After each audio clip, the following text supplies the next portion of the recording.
Kita ke informasi lainnya. Kebakaran menghanguskan sebuah toko alat perkakas di Makassar. Kebakaran ini sempat membuat warga panik. Kobaran api pertama kali muncul dari lantai 3 toko yang menjual alat perkakas di Jalan Wahidin Sudirohusodo, Makassar, Sulawesi Selatan. Api yang membesar sempat membuat panik warga, apalagi lokasi kebakaran berada di kompleks pertokoan dan pemukiman warga.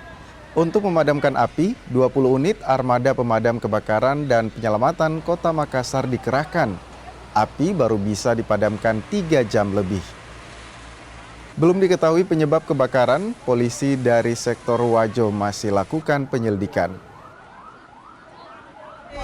Ini ada ruko yang menjual alat-alat pertanian, alat mesin-mesin, yaitu toko Surya Perkasa yang di Jalan Irian. Mulai titik apinya ada di lantai 3. Yang alhamdulillah dengan banyaknya mobil pemadam yang